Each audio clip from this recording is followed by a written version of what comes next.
The red emergency lights pulsed along the curved corridors of Aegis 7, casting elongated shadows that danced across the walls like phantom figures. Jorah Vec moved carefully through the dimly lit passage, her breathing controlled despite the rapid beating of her heart. Her fingers instinctively tightened around her standard-issue neural disruptor as another distant crash echoed through the station. "Command. This is Investigation Officer Vec," she whispered into her comm unit. "I'm proceeding to Level 7. Still no sign of survivors." Static crackled in response. The attack on Aegis 7 had left the rescue station's communication systems in shambles, much like everything else. As the Galactic Authority's lead incident analyst, Jorah had been dispatched immediately when the distress signal had cut off mid-transmission. Now, 3 hours into her exploration of the seemingly abandoned station, a sense of dread had settled firmly in her stomach. Aegis 7 had been humanity's lifeline in this harsh sector of space. The massive structure served as a crucial waypoint for ships traversing the desert planet's route, offering repairs, medical assistance, and refuge to those navigating the treacherous stellar conditions of the galaxy's outer rim. Now, it floated in silence, a ghost station orbiting the gas giant Helios. Jorah paused at a junction, her enhanced senses picking up a faint electrical hum. Following the sound, she found herself outside the station's primary security center. The reinforced door stood partially open, its locking mechanism fried from what appeared to be an electromagnetic surge. "Finally," she muttered, slipping inside. The security center was in disarray, chairs overturned, screens cracked, and dried coffee spilled across console panels. But unlike the rest of the station, there were no signs of violence or struggle. It was as if the occupants had simply vanished in the middle of their shift. Jorah moved to the central monitoring system. Despite the damage, the backup power still fed the station's security recordings. Her fingers flew across the holographic interface, rewinding the footage to 12 hours earlier, just before the attack. The screens flickered to life, showing multiple angles of Aegis 7's various sectors. Everything appeared normal at first. Personnel moving through corridors, engineers maintaining equipment, medical staff tending to travelers in the infirmary. Then, at exactly 23:47 Standard Time, a small transport ship docked at the emergency bay. Jorah leaned closer, squinting at the grainy footage. The ship bore no identification markings, its design unfamiliar even to her extensive knowledge of interstellar vessels. The airlock opened, and a single figure emerged, tall, wrapped in a black cloak that obscured all features, with a hood pulled low over the face.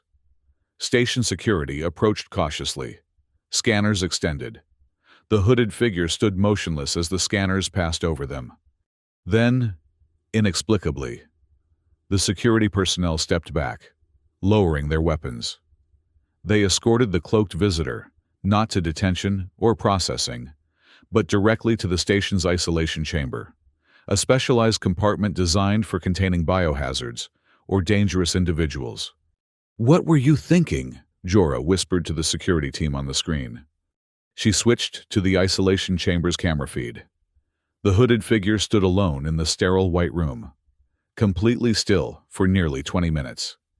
Then, slowly, gloved hands rose to the hood. "Who are you hiding from?" Jorah murmured, unconsciously leaning even closer to the screen. The figure seemed to look directly at the camera, as if hearing her question across time. A whisper came through the recording, distorted but distinct. "What are you hiding, human? Who are you? Take off the hood, now." The command wasn't directed at the recording but seemed to be the figure speaking to itself. Then, with deliberate slowness, the figure pulled back the hood. The camera angle only captured the back of the figure's head and the reactions of the observation team watching through the one-way glass.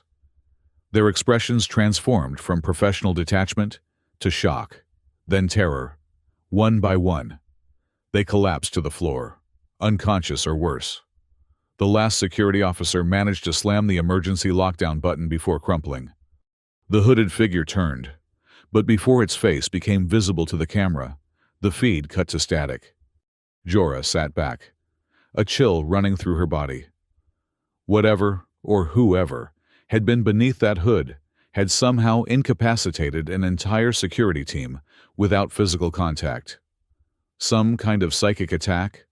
A biological agent? The possibilities were all disturbing. She accessed the station's biological scanner records, searching for any anomalous readings from the isolation chamber. The results made her blood run cold.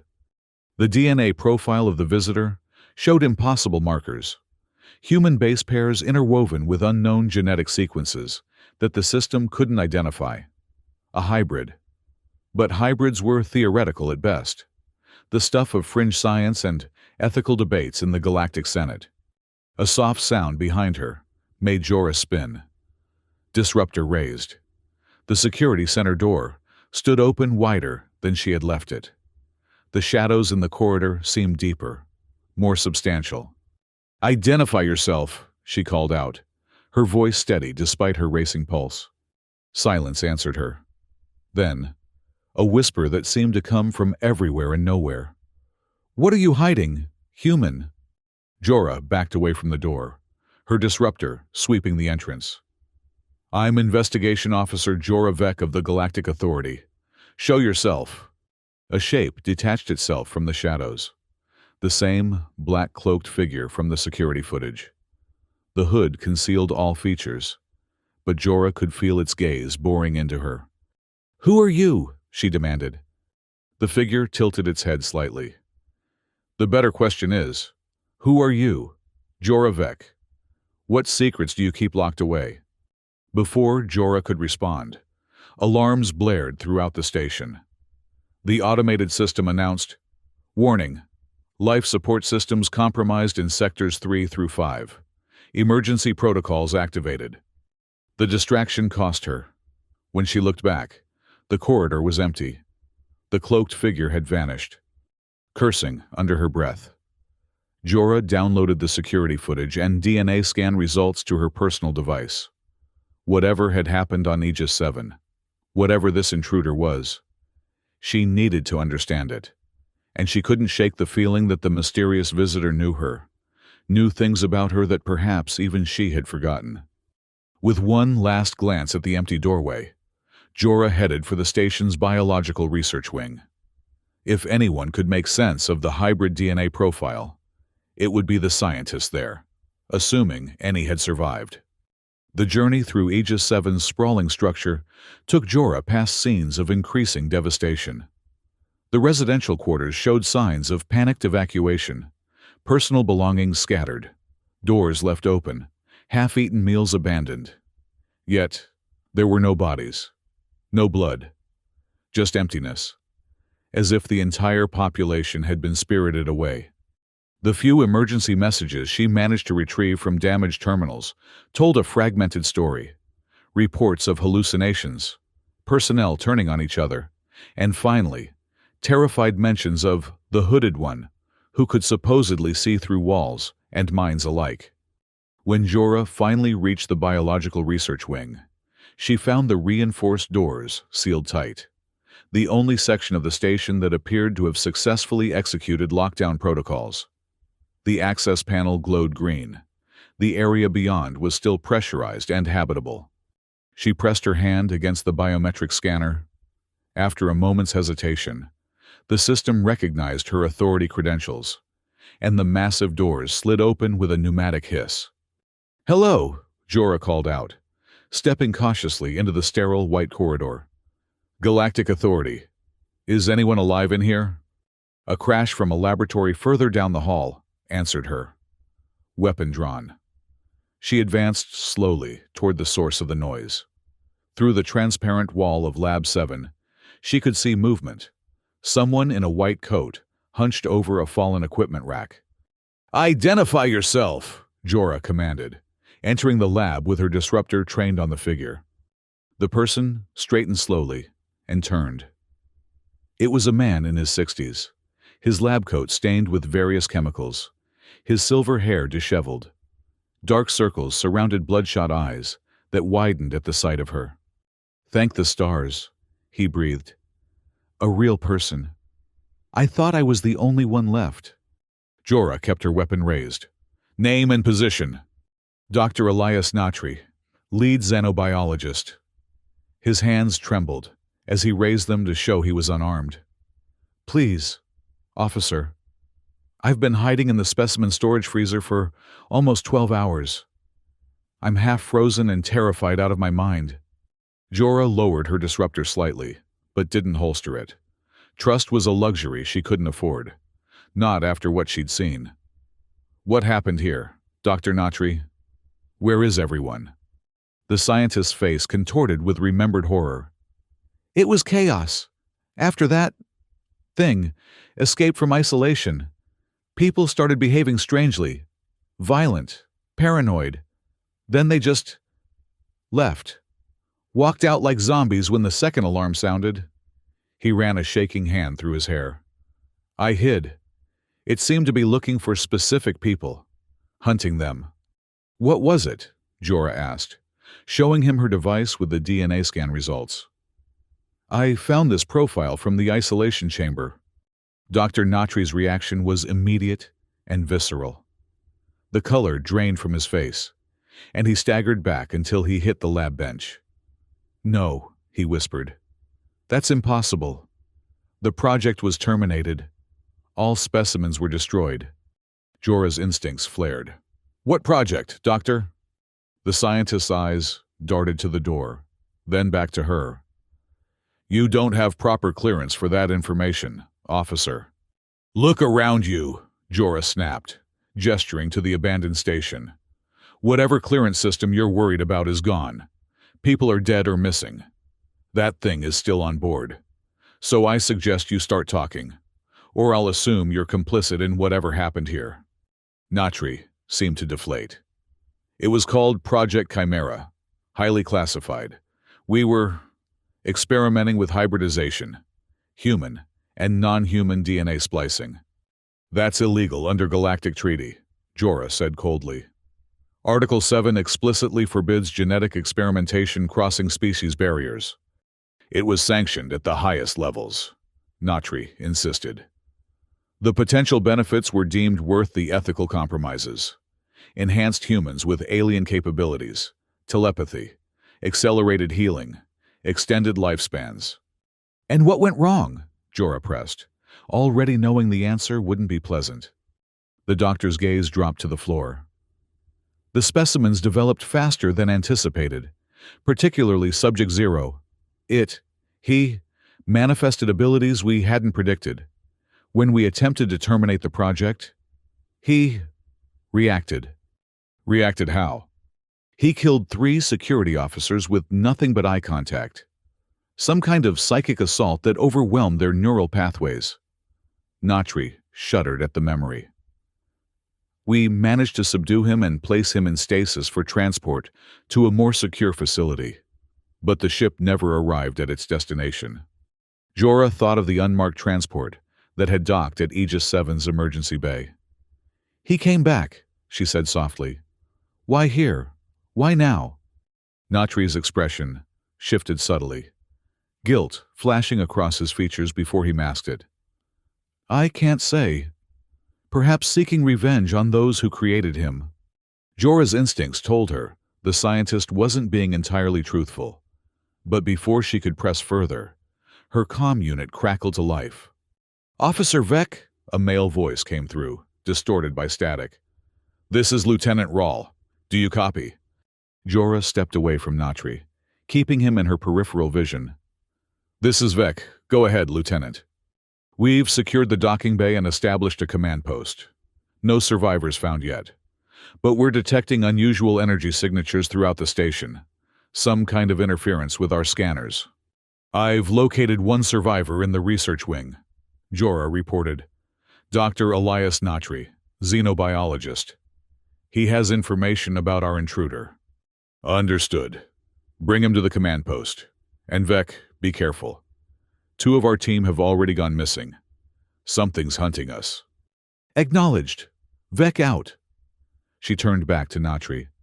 You're coming with me, Doctor. And on the way, You're going to tell me everything about Subject Zero, including what you're hiding." The scientist's shoulders slumped in resignation. "Very well, officer, but you won't like what you hear." As they made their way through the station's winding corridors, Natri explained the full scope of Project Chimera. The Galactic Authority's military division had secretly funded the research, seeking to create the perfect infiltrators and soldiers. They had experimented on political prisoners, unregistered refugees, and even volunteers lured by promises of wealth and citizenship. Subject Zero was different," Natri said as they paused at a junction to check for movement. "His base genetic material came from a high-ranking scientist on the project. He developed cognitive abilities far beyond our expectations: telepathy, memory manipulation, even limited precognition." "And that scientist?" Jorah asked. "What happened to them?" Natri's expression darkened. She was told the experiment failed, that the specimen, her genetic offspring in a very real sense, had died during development. It was deemed better that way, to maintain security. Something about the way he avoided her gaze made Jorah's skin prickle with unease. Before she could question him further, a sound echoed from a side corridor, the unmistakable rhythm of boots on metal flooring. Multiple sets, moving in formation. Jorah pulled Natri into the shadow of a maintenance alcove, her disruptor ready. Seconds later, a squad of 6 figures in unmarked tactical gear moved past their position. Not Galactic Authority personnel. "Mercenaries," Jorah whispered once they had passed. "Looks like someone sent cleanup crews." "They'll be after all evidence of Project Chimera," Natri said urgently. "And anyone who knows about it?" "Including you," Jorah noted. The scientist nodded grimly. "And now you as well. Officer Vec." Jorah processed this new complication. If mercenaries were sweeping the station, her rendezvous with Lieutenant Rahl might be compromised. She needed to reach the command post, but the direct route would likely be watched. "We'll go through the hydroponics bay," she decided. "It connects to the lower maintenance tunnels that lead to the docking area." Natri paled. "The hydroponics section was where we disposed of failed specimens. It's not safe." "Neither is anywhere else on this station," Jorah countered. "But those mercs won't expect us to go that way." The journey to hydroponics took them down rarely used access corridors, through sections of the station where the artificial gravity fluctuated unpredictably. Twice, they had to hide from patrolling mercenaries, pressed into service ducts as the armed squads passed by. When they finally reached the massive doors of the hydroponics bay, Jorah understood why Natri had been reluctant. Even from outside, she could see that what had once been a carefully maintained garden of food crops and oxygen-producing plants had transformed into something nightmarish. The vegetation had grown wild, taking on unnatural forms and colors. Vines thicker than her arm pulsed with what looked like circulatory systems. Flowers the size of dinner plates snapped at the air with tooth-lined petals. The entire ecosystem had mutated into something hostile and predatory. "The failed specimens," Natri explained quietly. "Their genetic material was processed as fertilizer, but it contained active cellular components that transferred to the plant life."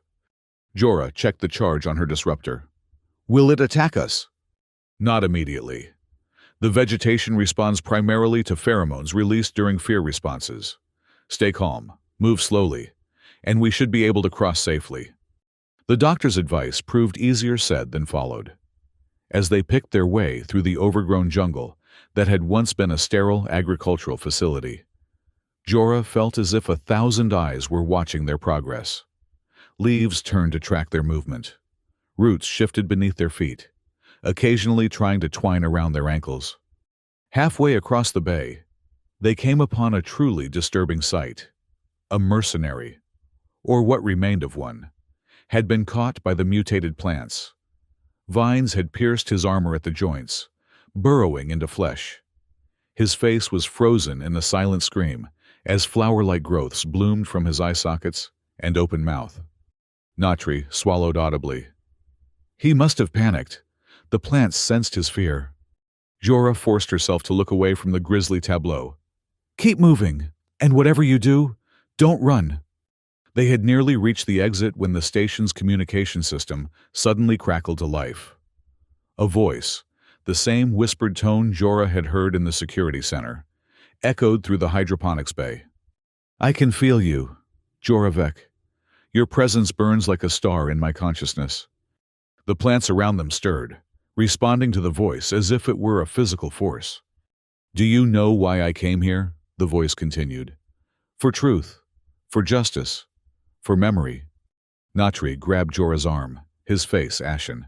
We need to move, now! But Jorah stood transfixed. A strange sensation washing over her, recognition without understanding, like a forgotten dream struggling to surface. Who are you? She called out, ignoring Natri's frantic attempts to silence her. Laughter echoed through the bay, soft and sad. Ask your companion. Ask him about the woman whose genetic material created Subject Zero. Ask him about the memories he stole. The plants around them began to writhe more violently, responding to Natri's escalating fear. Jorah turned to the scientist, whose expression had transformed to one of cornered desperation. What is he talking about? She demanded. Before Natri could answer, the vegetation between them exploded into motion. Vines shot forward, wrapping around the doctor's limbs and torso, lifting him into the air. He screamed, his composure finally breaking. Run! Get to Section 12! The truth is there, he managed to shout, before the plants dragged him into the dense undergrowth. Jorah raised her disruptor. But there was nothing to shoot at. Natri had already disappeared into the living mass of mutated foliage. The entire hydroponics bay was now in frenzied motion, plants whipping toward her from all directions. Abandoning stealth, she sprinted for the exit, diving through the doorway just as a massive vine slammed into the closing door behind her. The sound of its impact reverberated through the metal as the security protocols engaged, sealing the botanical nightmare behind her. Alone in the dimly lit corridor, Jorah tried to process what had just happened. The mysterious intruder seemed to know her, and whatever connection existed between them had terrified Natri. Section 12. That was the designation for the station's deep storage archives, where classified research was kept. She checked her comm unit, hoping to reach Lieutenant Rahl, but encountered only static. Either the station's communications were deteriorating further, or something was actively jamming the signal. Without Natri to guide her, Jorah consulted the station schematics on her device. Section 12 was 4 levels below her current position, accessible only through a secure elevator that required high-level clearance. Given the state of the station, the elevator might not even be operational. As she contemplated her next move, the lights in the corridor flickered and died, plunging her into total darkness. Her training kicked in immediately. She pressed herself against the wall, disruptor raised, and activated her night vision implant. The green-tinted view revealed she was not alone. At the far end of the corridor stood the hooded figure, motionless, facing her direction. I don't want to harm you, Jorah, the figure said, its voice clearer now, with a distinctly male timbre. I never did. Then what do you want? She asked, keeping her weapon trained on him. I told you. Truth. Justice. Memory. He took a step forward. You deserve to know what they did to you, what they took from you. A cold sensation spread through Jorah's chest. What are you talking about? Come to Section 12, he said. See for yourself, but be careful. The mercenaries are heading there too. They've been ordered to destroy all evidence of Project Chimera, including us. Before Jorah could question him further, the hooded figure turned and walked away, disappearing around a bend in the corridor. The lights flickered back to life seconds later, but he was gone. Us? The word echoed in Jorah's mind as she made her way toward the nearest functional lift shaft. What connection could possibly exist between her and this hybrid creature? She had never been involved with illegal genetic research, Her career with the Galactic Authority had focused on investigating corporate crimes and terrorist activities. Yet, something about the intruder's voice tugged at the edges of her consciousness, like a half-remembered lullaby from childhood. And Natri's reaction to the DNA profile had been too personal, too visceral for a scientist merely discussing a failed experiment. The route to Section 12 forced Jorah to navigate sections of the station that had suffered significant damage. In some areas, she had to crawl through maintenance ducts where the corridors had collapsed. In others, she waded through knee-deep water from ruptured cooling systems. She encountered no more mercenaries, which worried rather than relieved her. If they weren't patrolling the station, they were likely converging on specific targets, possibly the same archives she was heading toward. When Jorah finally reached the entrance to Section 12, her suspicions were confirmed. The massive vault door stood open, its security systems disabled. Inside, she could hear the sounds of equipment being destroyed, the methodical work of professionals erasing evidence. She crouched behind a toppled data server, assessing the situation. 4 mercenaries moved through the archive room, placing charges on storage banks and removing hard drives. Their efficiency suggested military training, likely former Special Forces operatives now working for whoever wanted Project Chimera buried. Jorah knew she couldn't take on 4 armed professionals directly. Her disruptor was designed to incapacitate, not kill, and they would be wearing neural dampeners to resist its effects. She needed a diversion.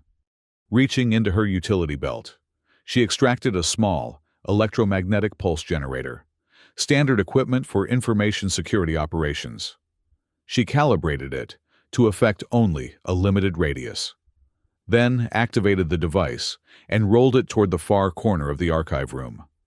The EMP detonated with a soft whoomp, instantly frying all electronic equipment within 5 meters. Alarms blared as the archive's backup security systems detected the surge. The mercenaries reacted immediately, 2 moving to investigate the source while the others took defensive positions. In the confusion, Jorah slipped into the room, staying low and using the tall data stacks as cover. Her objective wasn't to engage the mercenaries, but to find whatever information the hooded figure, Subject 0, wanted her to see. At the center of the archive stood a specialized containment unit, its reinforced glass casing still intact.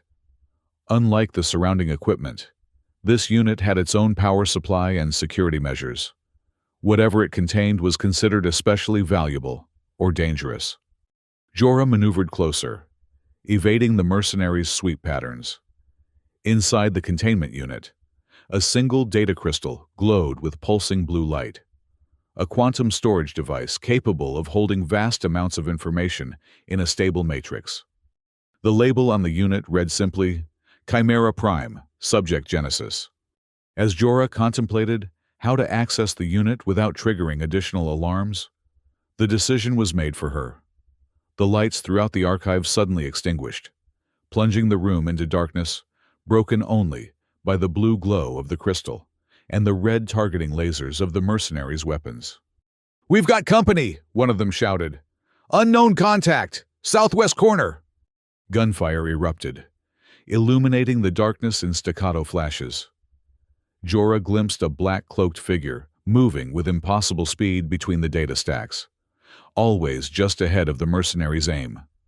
Wherever the figure passed, mercenaries fell, not from violence, but as if their consciousness had simply been switched off. In seconds, all 4 were down, leaving only Jorah and the hooded intruder in the pulsing blue light of the containment unit.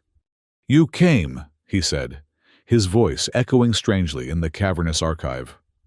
"I wasn't certain you would believe me." "I don't," Jorah replied honestly, her disruptor trained on him. "But I want answers. Who are you? What connection do we have?" The hooded figure approached the containment unit, placing a gloved hand against the transparent barrier. "This holds the truth, the complete record of Project Chimera, including the identities of all genetic donors and the full experimental protocols." He turned toward her. including what they did to you, Joravec. I was never part of any experiment, she insisted, though a flicker of doubt had begun to grow in her mind. There were gaps in her memory, periods during her early career with the authority that remained frustratingly vague. Not as a subject, he agreed. As a creator. With those words, he pressed his palm against a scanner on the containment unit.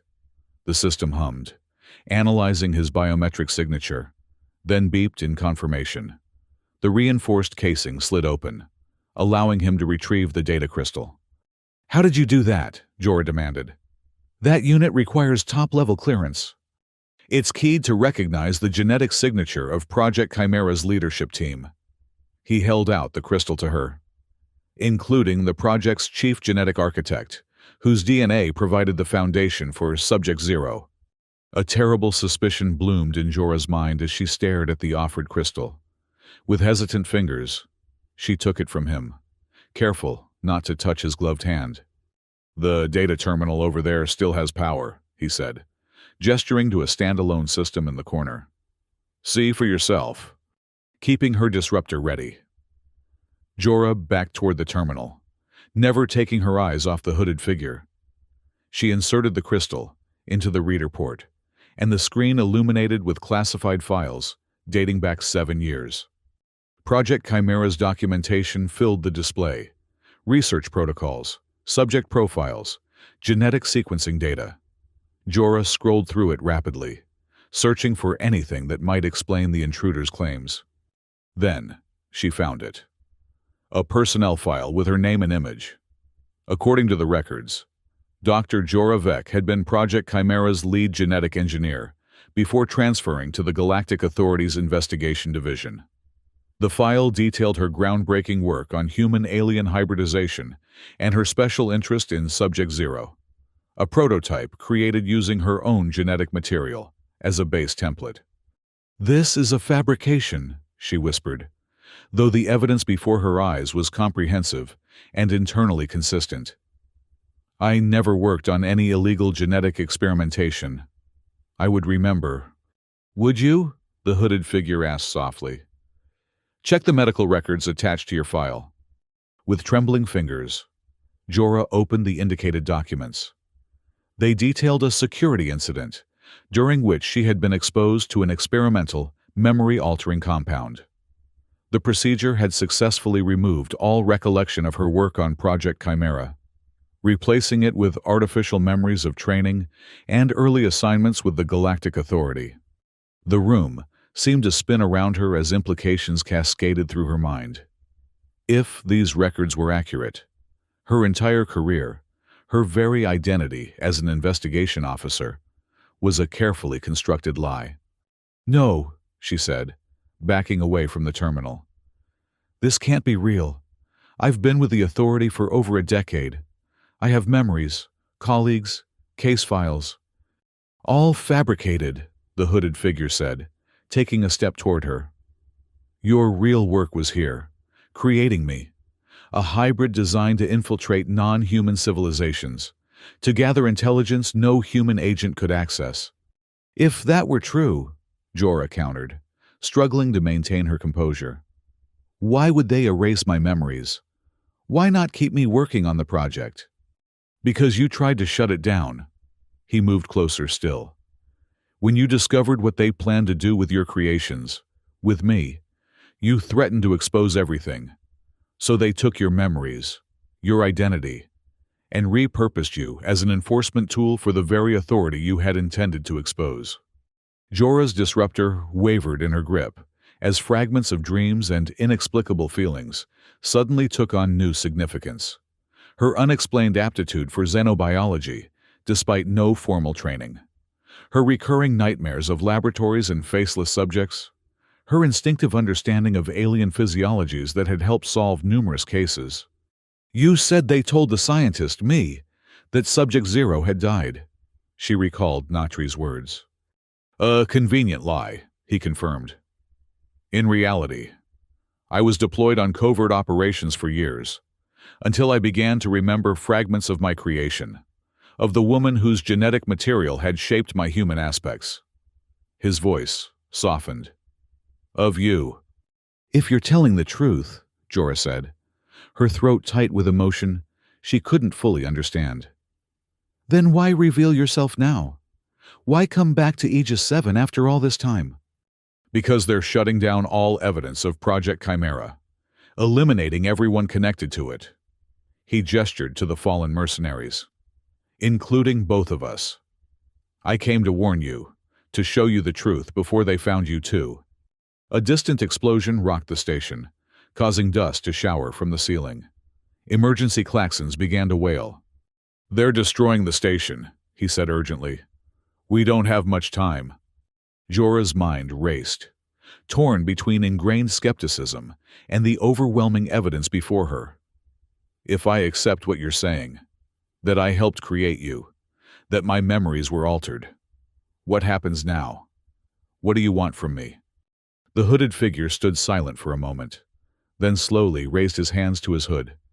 First, I want you to see me, to know me as I truly am. With deliberate movements, he pulled back the hood, revealing his face in the blue glow of the data terminal. Jorah's knees weakened at the sight. His features were a haunting echo of her own, the same high cheekbones, the same shaped eyes, though his irises shimmered with an otherworldly purple luminescence. His skin bore elaborate scarring that resembled circuit patterns, and his age was indeterminate, simultaneously youthful and ancient. But it was unmistakably her face looking back at her, altered but recognizable, like looking at a child who carried her genes. My designation was Subject Zero, he said, his unhooded voice clearer now. But the name you gave me, before they took your memories, was Elan. It means tree in the ancient tongue of your ancestors. Jorah's legs gave out. She sank to her knees, the disruptor clattering forgotten to the floor. Memories, real or implanted. She couldn't tell, collided in her mind, holding a test tube containing glowing genetic material, whispering to a developing embryo in a cultivation chamber, secretly naming the life she had helped create while other scientists referred to it only by designation. Elan, she whispered, the name feeling both foreign and achingly familiar on her tongue. He knelt before her, careful to maintain some distance. Your genetic contribution was only part of what shaped me. The alien DNA they incorporated came from a telepathic species from the Andromeda Galaxy. It gave me abilities they couldn't fully control, including the power to restore altered memories through direct neural contact. Another explosion, closer this time, shook the archive room. Warning lights flashed as the station's automated system announced, "Critical structural failure imminent. All personnel evacuate immediately." I can help you remember everything, Elan said, extending his hand toward her, palm up. But only if you choose it. The process cannot be reversed. Jorah stared at the offered hand, understanding the magnitude of the decision before her. If she accepted his touch, and her memories returned, she could never go back to being the person she had believed herself to be. But if she refused, she would live the rest of her life, however long that might be, given the mercenaries hunting them, knowing her identity was built on fabrications. If I remember, she said carefully, will I still be me? Will I still be Jorah? A sad smile touched Elan's lips. You will be more yourself than you have been for 7 years. You will be whole again. Around them, the station groaned as structural supports began to fail. Time was running out. Jorah made her decision. She reached out and placed her hand in Elan's. The contact was like an electrical surge directly to her brain. Images flooded her consciousness. Years of research, ethical debates with colleagues, the moment of breakthrough when the first viable hybrid embryo formed. Her growing attachment to Subject Zero as he developed with remarkable speed. Her horror upon discovering the military's plans to use her creation as a weapon. Her desperate attempt to destroy the project data. The struggle as security personnel restrained her. And finally, the cold eyes of the program director as he authorized the memory wipe. When the cascade of returning memories finally slowed, Jorah found herself gasping for breath, tears streaming down her face. Elan supported her with gentle hands on her shoulders, his expression one of patient understanding. "You remember now," he said.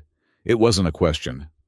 Jorah nodded, unable to speak as she integrated two sets of memories, two versions of herself, the brilliant but morally compromised genetic engineer and the dedicated investigation officer. They were both her, she realized. The core of who she was had persisted even through the memory alterations. "We need to move," Elan said, helping her to her feet. "This station is coming apart, and there are still mercenaries searching for us." Finding her voice at last, Jorah asked, "Where will we go? The Authority will be looking for me once they realize I've gone off-grid." "I have a ship docked in the emergency bay," Elan replied. "It's small but fast. We can reach the outer colonies before anyone realizes what happened here." "No," Jorah said firmly, her mind suddenly clear. "We're not running. Not yet." She moved to the data terminal and ejected the crystal containing Project Chimera's records. "This evidence needs to be released. The public deserves to know what their government sanctioned in the name of security." Elan's expression darkened. "The people who did this to us are powerful. Jorah, they'll destroy us before allowing this information to become public."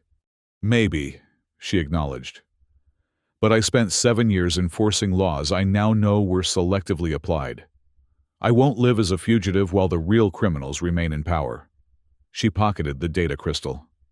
"First, we upload this to the Galactic Information Network. Then we can disappear if necessary." A series of rapid explosions echoed through the station, much closer than before. The archive room's reinforced walls began to crack under the strain. "The station's communication array is on the command level," Jorah said. "If we can reach it, we can broadcast everything." Elan hesitated, then nodded. "Very well, but we do it together." They left the archive room, navigating through increasingly unstable sections of the station. The damage was no longer just the result of the initial attack. Strategic explosions were systematically destroying Aegis 7 from within. The mercenaries were ensuring that no evidence would remain. As they approached the central lift shaft that would take them to the command level, they encountered 3 mercenaries setting charges along a crucial support column. Without hesitation, Elan stepped forward, his eyes flaring with purple energy. The mercenaries froze in place, their expressions going blank before they collapsed to the floor. "They'll live," he assured Jorah, seeing her concerned expression. "I've only suppressed their consciousness temporarily." The lift was inoperable, its shaft partially collapsed. They would have to climb manually using the emergency ladders. As they began their ascent, Jorah found herself studying Elan's movements, the fluid grace that was both human and something more, the subtle indicators of his hybrid nature that most wouldn't notice. "All those years as an investigation officer," she said as they climbed, "I specialized in cases involving genetic trafficking and illegal experimentation. Was that a coincidence, or did some part of me remember?" "The mind has ways of preserving what matters most," Elan replied. "Even when memories are taken, the essence often remains." They had climbed nearly 20 levels when the shaft above them erupted in flames. A massive explosion had breached the upper sections, sending debris raining down toward them. "Back!" Elan shouted, pulling Jorah from the ladder onto a maintenance platform just as a massive section of metal plummeting past them, tearing away the ladder they had been climbing moments before. "The command level is unreachable," Jorah realized, watching as the shaft above became an inferno. "We need another way to transmit the data." Elan's expression became thoughtful. "There's the emergency broadcast system in medical. It's designed to remain operational even when primary systems fail." With their original route blocked, they made their way through increasingly hazardous sections of the disintegrating station. Entire corridors had decompressed, forcing them to don emergency breathing apparatus from survival stations. The artificial gravity fluctuated wildly, causing them to float weightlessly one moment and be crushed to the floor the next. When they finally reached the medical bay, they found it largely intact. The station's automated systems had prioritized preserving this critical area. The emergency broadcast console stood in the center of the main treatment room, its displays still active. Jorah moved quickly to the console, inserting the data crystal into the reader port. This system can transmit to any vessel within 3 light-years, plus the nearest galactic relay station. From there, it will spread across the entire network. As she worked to prepare the data for transmission, Elan stood guard at the entrance. His senses extended to detect any approaching threats. "We have company," he warned after several minutes. "At least 6 mercenaries, heavily armed, approaching from 2 directions." Jorah's fingers flew across the console. "I need 2 more minutes to bypass the security protocols." "You'll have them," Elan assured her, stepping into the corridor. Through the open doorway, Jorah caught glimpses of what followed. Mercenaries advancing with weapons drawn. Elan moving like shadow between them, each one falling where they stood as his gaze met theirs. It wasn't violence in any conventional sense. It was as if he simply switched off their consciousness with nothing but eye contact. When the last mercenary fell, Elan returned to the medical bay. A thin trickle of blood ran from his nose, and his movements had lost some of their fluid grace. "It takes a toll," he explained, seeing her concerned expression. "Each mind I touch requires energy." The console beeped as the final security protocol yielded to Jorah's expertise. "We're in," she announced. "Beginning transmission now." The screen displayed a progress bar as Project Chimera's files began uploading to the emergency broadcast network. Reports, experimental data, subject profiles, personnel records. The complete history of the illegal program was being released to the galaxy at large. Halfway through the transmission, the console emitted a warning tone. A message appeared. "Transmission interference detected. External signal jamming attempt in progress." "They're trying to block us," Jorah said, fingers racing across the controls to counter the interference. "Someone on the outside knows what we're doing." Elan placed his hand on the console. "Let me help." Purple energy flickered from his fingertips into the system. The interference patterns on the display fluctuated, then stabilized as Elan somehow intuited the exact frequency adjustments needed to maintain the connection. "How are you doing that?" Jorah asked, amazed. "The alien DNA they used," he explained, strain evident in his voice. "The species communicates through electromagnetic wave manipulation. I'm essentially speaking to the system, convincing it to ignore the jamming signals." The progress bar resumed its advance, climbing steadily toward completion. But as it reached 94%, a new explosion rocked the medical bay, sending equipment crashing to the floor. Emergency lights flashed as the automated system announced, "Critical reactor containment failure. Station destruction imminent. Evacuation protocols engaged." "We need to go," Elan urged. "The reactor will go critical in minutes." Jorah glanced at the console. 95%. 96%. "Not until it's done. We've come too far." Another explosion, closer this time, blew out one wall of the medical bay. The decompression alarm blared as emergency force fields activated to maintain atmosphere. 97%. 98%. "Jorah, please," Elan insisted. "My ship is 3 levels down. We barely have time to reach it." 99%. The console chimed as the transmission completed. "Broadcast successful. Data packet received by Galactic Relay Station, 7 Alpha." "Now we can go," Jorah said, retrieving the data crystal. They raced through the disintegrating station, Elan leading the way with his enhanced senses, guiding them through areas where standard lighting had failed. Twice, they had to detour around collapsed sections, and once, they barely escaped a sudden decompression event that claimed an entire residential sector. When they finally reached the emergency docking bay, Elan's ship waited. A sleek, unmarked vessel clearly designed for speed and stealth. As they approached the boarding ramp, a familiar voice called out from behind them. "Officer Vec!"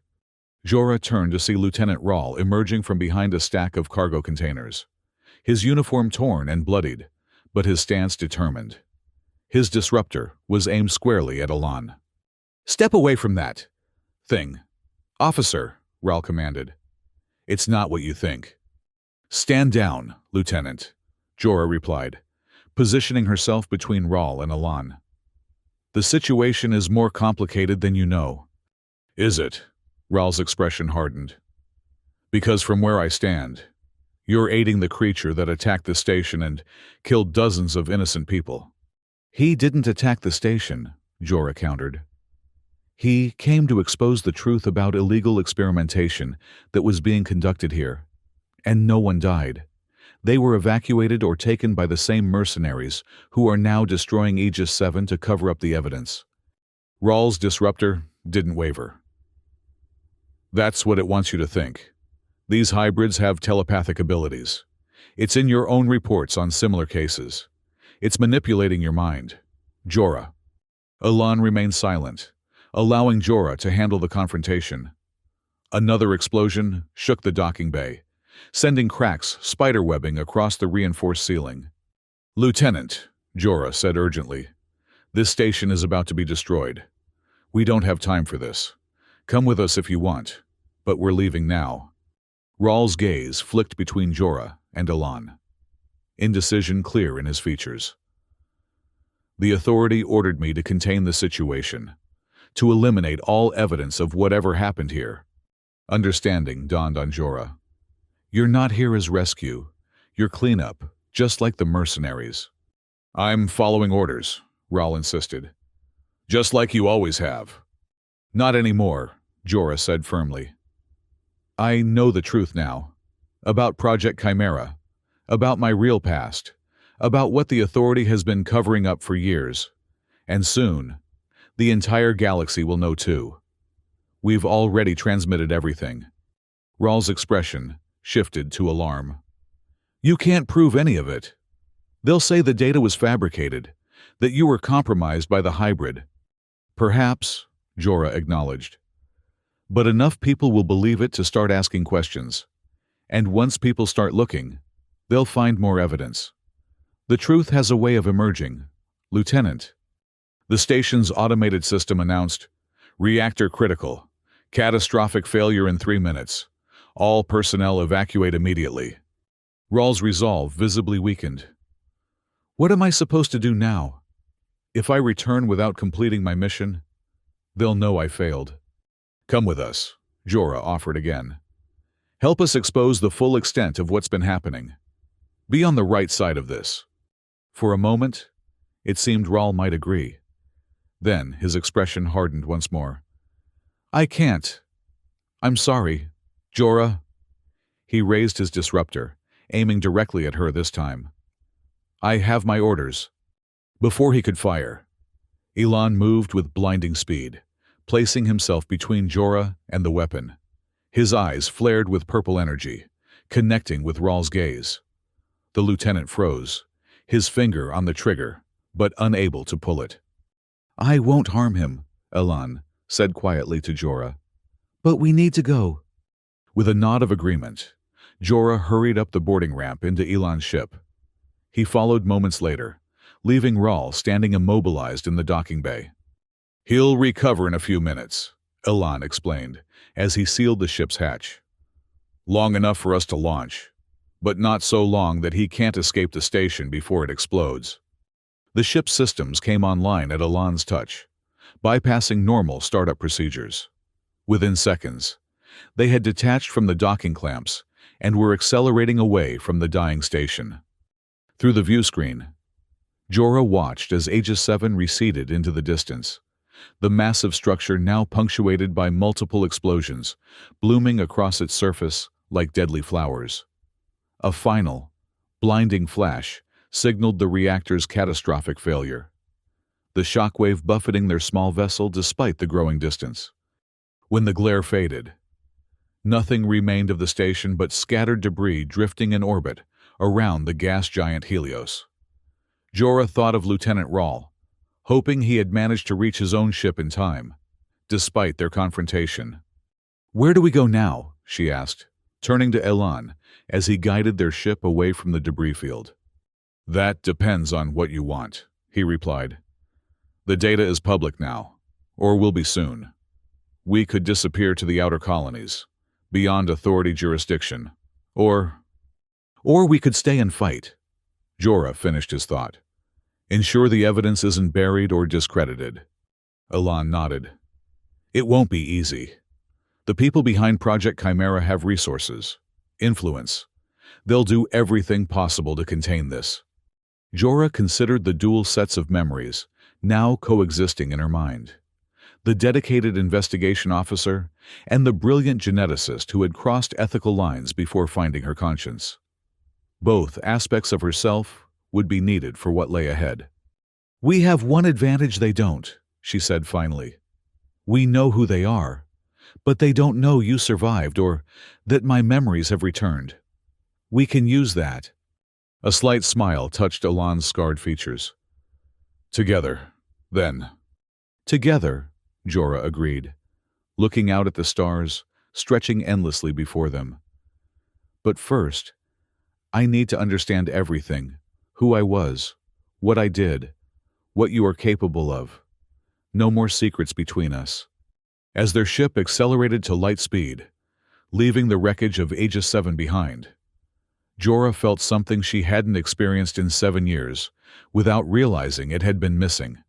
A sense of completeness, of being whole. The road ahead would be dangerous, filled with powerful enemies and difficult truths to confront. But for the first time since her memories had been taken, she was truly herself again. And she was not alone. The hooded figure, who had once been Subject Zero, who had come back to find the woman whose genetic material had helped create him, who had restored her stolen memories at the risk of his own existence. He was, in some profound way, both her creation and her kin. A bond transcending conventional understanding, forged in the unethical experiments of Project Chimera, but evolving into something neither its architects nor victims could have anticipated. As the stars streaked past in the view screen, Jorah made a silent promise to herself and to Elan. The truth would not remain hidden any longer. Those responsible would face justice, and perhaps, in fighting to expose the darkness, they would both find redemption for their parts in its creation. The hood had come off. There was no going back.